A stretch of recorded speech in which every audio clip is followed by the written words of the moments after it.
سے ہیں تھوڑے سے. بسم اللہ الرحمن الرحیم.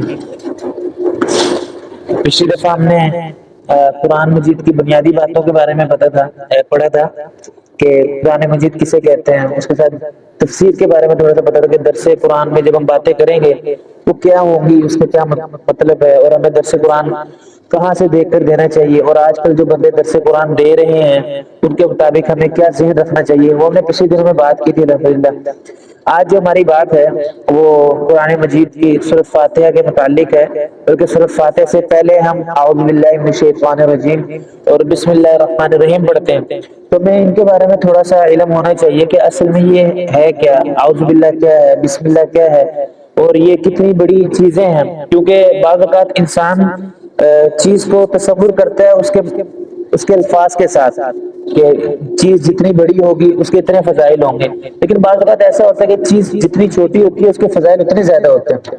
تو اعوذ باللہ من الشیطان الرجیم اور بسم اللہ الرحمن الرحیم کے بارے میں تھوڑا سا آج انشاءاللہ بات کریں گے.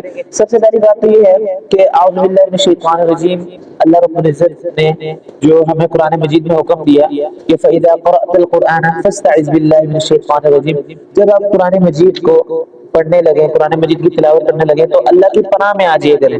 آپ کو معلوم ہے کہ ہمارا جو اس ٹائم سب سے بڑے جو دشمن ہے وہ دو ہیں, ایک یا تو نفس ہے یا تو شیطان ہے. تو اس سے پہلے اس سے قرآن مجید کی تلاوت سے پہلے ہمیں اعوذ باللہ من الشیطان الرجیم پڑھنی چاہیے تاکہ شیطان کے وسوسوں سے, شیطان کے حملوں سے محفوظ ہو کے اللہ رب العزت کی پناہ میں آ جائیں. تو جو بندہ اللہ رب العزت کی پناہ میں آ جاتا ہے پھر وہ ہر قسم کے حملے سے محفوظ ہو جاتا ہے. تو اعوذ باللہ من الشیطان الرجیم جو ہے اس کو قرآن مجید کے پڑھنے شروع کرنے سے پہلے بھی ضروری ہے پڑھنا, اور نماز جو شروع کرتے ہیں سبحانک اللہم و بحمدک اس کے بعد بھی اعوذ باللہ بسم اللہ الرحمن الرحیم ملا کر ہم قرآن مجید کو الحمدللہ سورۃ فاتحہ شروع کرتے ہیں. تو اعوذ باللہ من الشیطان الرجیم کی جو اصل وجہ ہے جو ہمیں نماز میں یا نماز کے باہر قرآن مجید پڑھتے ہوئے یا اس کے علاوہ بھی جب بھی ہمارے اوپر کبھی شیطان کا وسوسہ آ جائے, بعض اوقات ہمیں برے خواب آ جاتے ہیں, اس میں بھی ہمیں فوراً جو ہے نا اگر اٹھیں تو فوراً اعوذ باللہ من الشیطان الرجیم کا ورد کریں, کیونکہ برے خیالات برے خواب یہ شیطان کی طرف سے آتے ہیں. تو جہاں کہیں بھی ایسے ہمیں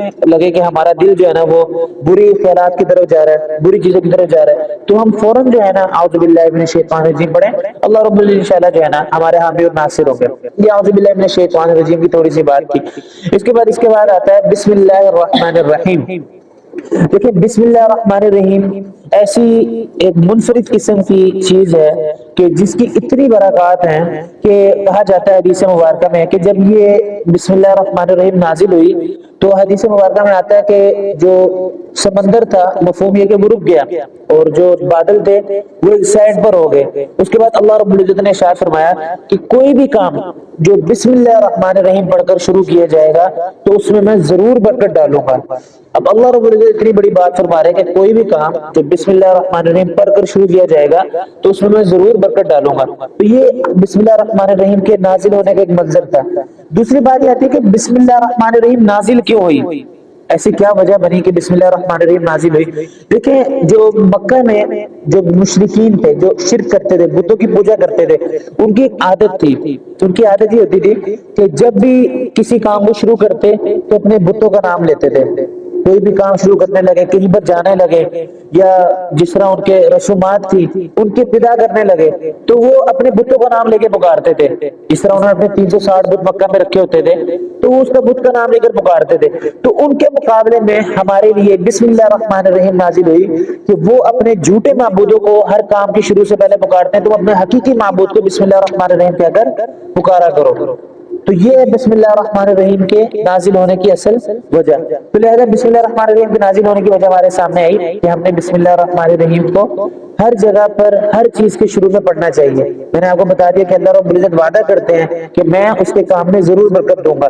اب دیکھیں ہم بھی سو رہے ہیں, کافر بھی سو رہے ہیں, ہم بھی جاگ رہے ہیں, کافر بھی جاگ رہے ہیں, ہم بھی کھا رہے ہیں, کافر بھی کھا رہے ہیں, ہر کام وہ کر رہے ہیں, ہم بھی ہر کام کر رہے ہیں. تو ہمارے اندر اگر بسم اللہ الرحمن الرحیم والی روایت آ گئی, سنت آ گئی, تو ہمارا کافروں سے بھی امتیاز ہو جائے گا, ہم کافروں سے بھی ممتاز ہو جائیں گے, ہمارے اور کافروں کے درمیان میں فرق ہو جائے گا. اور اتنی حدیث مبارکہ میں آگے جب دروازہ بند کرنے لگو بسم اللہ پڑھ لو, اور جب گھر میں داخل ہونے لگو بسم اللہ پڑھ لو, کسی کام کی ابتدا کرنے لگو بسم اللہ الرحمن الرحیم پڑھ لو. حالانکہ کتنی چھوٹی سی, کتنا چھوٹا سا جملہ ہے, کوئی وقت بھی نہیں لگانا. اور اس کے بعد اس میں ایک اور حکمت ہے کہ جب بھی ہم بسم اللہ الرحمن الرحیم پڑھیں گے ہر کام کے شروع میں تو اس سے ہوگا کیا؟ اس سے ہوگا یہ کہ ایک مثال کے طور پر ایک لقمہ ہم کھا رہے ہیں، ایک لقمہ کھانے کا ہم لقمہ کھا رہے ہیں. اب اس لقمے پہ کتنی محنت ہوئی ہے. سب سے پہلے تو ہل چلایا گیا، ہل کسان نے چلایا، اس کے بعد کومپل نکلی، پودا ہوگا، اس کے بعد اللہ رب العزت نے اس میں دانے پیدا کیے، دانے پیدا کرنے کے بعد اس کو جو ہے نا مشین میں تراشا گیا، پھر اس کے بعد اس طرح وہ آٹا بنا، آٹا کے بعد ہماری گھر کی خواتین نے ان کو گوندا، ہمارے سامنے آ کے پکا، پھر ہمارے سامنے آ گیا، کتنا پیچھے گھوم کے آ رہا ہے. لیکن جب ہم بسم اللہ الرحمن الرحیم کہ اگر اس کو کھائیں گے تو ہم وہ تمام چیزوں کو چھوڑ کر ان تمام چیزوں کا انکار کرتے ہوئے ہم صرف بسم اللہ کہہ کے جو کھائیں گے تو اللہ رب العزت اس میں یہ فرماتے ہیں، اور یہ ہمیں معلوم ہوگا کہ ہم نے دراصل اس کھانے کا اس پینے کا حق ادا کر دیا. ہم نے تمام چیزیں جس طرح بسم اللہ الرحمن الرحیم ہوئی، جس طرح ہم نے شروع کیا وہاں سے، تو اس طرح جب ہم نے بسم اللہ پڑھ لی تو ہم نے اس کھانے کا حق ادا کر دیا. اور آپ یہ بھی دیکھ لیں کہ اگر بسم اللہ الرحمن الرحیم ہم ہر کام کے شروع میں پڑھیں گے نا تو ایک فائدہ اس کا یہ ہوگا کہ ہر کام کے شروع میں ہم یہ اللہ تعالیٰ سے تجدید کر رہے ہوں گے، عزم کر رہے ہوں گے، اللہ تعالیٰ نے فلاں جگہ بھی آپ کا نام لیا، دوبارہ آپ کا نام لیتے ہیں، پھر کوئی کام شروع کرنے لگے پھر اللہ کرے، تو ہر ٹائم اللہ رب العزت میرے آپ کے ذہن میں ہر وقت موجود ہوں گے. تو یہ بسم اللہ الرحمن الرحیم کا فائدہ تھا کہ ہمیں چاہیے کہ ہم بسم اللہ الرحمن الرحیم کو ہر صورت میں، ہر جگہ پر، ہر کام کی ابتدا میں پڑھیں. اور اس کے بعد جو بسم اللہ الرحمن الرحیم ہے اس کا معنی یہ ہے کہ میں اللہ کے نام سے شروع کرتا ہوں جو کہ بہت ہی مہربان اور نہایت رحم کرنے والا ہے. یہ بسم اللہ کا بڑا پیارا سا معنی ہے. لیکن اس میں اللہ رب العزت نے اپنے دو نام ذکر کیے، ایک تو الرحمن اور ایک تو الرحیم. اور ان دونوں کے مطلب جب آپ سنیں گے تو آپ انشاءاللہ جو ہے نا بول خوش ہو جائیں گے. دیکھیں الرحمن کا مطلب بھی ہوتا ہے مہربان اور الرحیم کا مطلب بھی ہوتا ہے مہربان. لیکن الرحمن جو ہے نا یہ ایسا لفظ ہے کہ اس کی جو رحمت ہے نا دونوں کا مطلب مہربان ہے، رحمت کرنے والا ہے. لیکن جو رحمان کا جو لفظ ہے نا اس کی رحمت سے مراد بہت زیادہ رحمت ہے.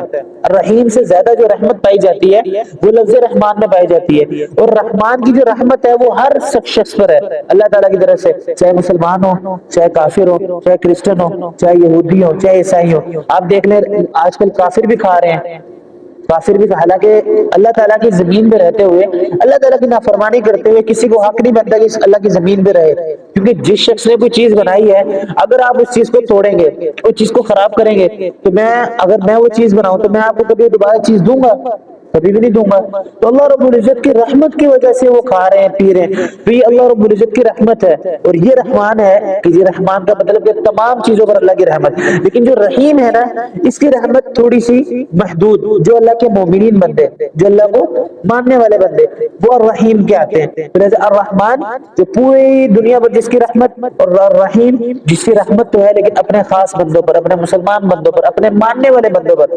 اب ہمارا یہ اس آج کے درس سے، آج کی نصیحت سے مجھے اور آپ کو یہ حاصل ہوا کہ ہمیں ہر کام کے شروع سے بسم اللہ الرحمن الرحیم پڑھنا چاہیے. لیکن درس جو ہوتا ہے وہ خالی معلومات نہیں بلکہ عمل میں آ جائے، میرے عمل میں آ جائے، آپ کے عمل میں آ جائے. تو لہٰذا آج کا خلاصہ یہ ہوا کہ ہمیں ہر کام کے شروع سے پہلے بسم اللہ الرحمن الرحیم پڑھنی چاہیے. انشاءاللہ پڑھیں گے نا انشاءاللہ، تاکہ ہمارے درس کا کوئی نہ کوئی فائدہ ہو کہ بھئی ہم بسم اللہ الرحمن الرحیم پڑھنے والے بن گئے. اور اعوذ باللہ من الشیطان الرجیم جب بھی شیطان ہمارے وسوسے ہمارے دل میں ڈالے تو ہمیں اعوذ باللہ الرحمن الرحیم انشاءاللہ اللہ رب العزت سے دعا ہے کہ اللہ رب العزت عمل کرنے کی توفیق عطا فرمائے.